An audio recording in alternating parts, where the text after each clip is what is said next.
സിദ്ധാർത്ഥിന്റെ മരണത്തിൽ അടിയന്തര നടപടിക്ക് മുഖ്യമന്ത്രിയുടെ നിർദ്ദേശം. കേസ് സിബിഐക്ക് കൈമാറി വിജ്ഞാപനം പുറപ്പെടുവിച്ചിട്ടും തുടർ നടപടിക്ക് കാലതാമസം ഉണ്ടായതെന്തെന്ന് പരിശോധിച്ച് നടപടി സ്വീകരിക്കാൻ മുഖ്യമന്ത്രി ആഭ്യന്തര സെക്രട്ടറിക്ക് അടിയന്തര നിർദ്ദേശം നൽകി. വിവരങ്ങളുമായി ഷീജ ചേരുകയാണ്. ഷീജ, വലിയ ഇടപെടലാണ് മുഖ്യമന്ത്രിയുടെ ഭാഗത്തു നിന്നും ഈ പ്രശ്നത്തിൽ ഉണ്ടായിരിക്കുന്നത്. എന്തെല്ലാമാണ് മുഖ്യമന്ത്രിയുടെ ഓഫീസ് അറിയിക്കുന്നത്?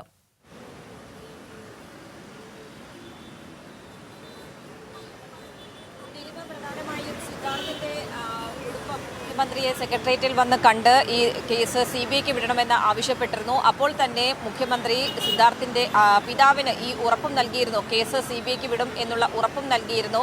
അതിന് പിന്നാലെ ഇത് സംബന്ധിച്ചുള്ള വിജ്ഞാപനവും ഇറങ്ങി. എന്നാൽ അതിനുശേഷം ഇതുമായി ബന്ധപ്പെട്ടുള്ള ഫയലുകൾ കൃത്യമായ രീതിയിൽ ആഭ്യന്തര മന്ത്രാലയത്തിൽ എത്താത്തതിന് കാരണം എന്ത് എന്നുള്ളത് സംബന്ധിച്ചാണ് മുഖ്യമന്ത്രി ഇപ്പോൾ അടിയന്തര ഇടപെടൽ നടത്തിയിരിക്കുന്നത്. അത് സംബന്ധിച്ചുള്ള കാര്യം പരിശോധിച്ച് അടിയന്തര റിപ്പോർട്ട് അടിയന്തരമായി ഇടപെട്ടുകൊണ്ട് അതിൽ തുടർ നടപടി സ്വീകരിക്കാൻ വേണ്ടിയിട്ടുള്ളൊരു നിർദ്ദേശം തന്നെയാണ് ആഭ്യന്തര സെക്രട്ടറിക്ക് മുഖ്യമന്ത്രി നൽകിയിരിക്കുന്നത്. അതേസമയം കേസുമായി ബന്ധപ്പെട്ടിട്ടുള്ള രേഖകൾ സിബിഐക്ക് കൈമാറിയിട്ടുണ്ട്. അതിൽ പ്രധാനമായും ഒന്ന് കേസിന്റെ വിജ്ഞാപനമാണ്, മറ്റൊന്ന് പെർഫോമയാണ്. ഇത് രണ്ടും സിബിഐക്ക് കൈമാറിയിട്ടുണ്ട്. അത് ഇമെയിൽ മുഖാന്തരമാണ് ഈ രണ്ടും നിലവിൽ കേസിന്റെ രേഖകൾ കൈമാറിയിരിക്കുന്നത്. ഒപ്പം തന്നെ ഒരു ഉന്നത ഉദ്യോഗസ്ഥനെ ഇതിന്റെ രേഖകൾ നേരിട്ട്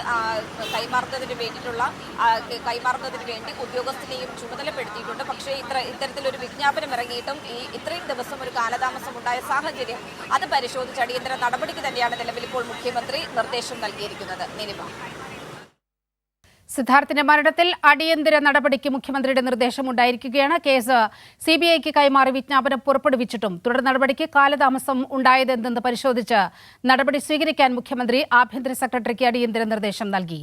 ഷീജയാണ് വിവരങ്ങൾ പങ്കുവച്ചത്.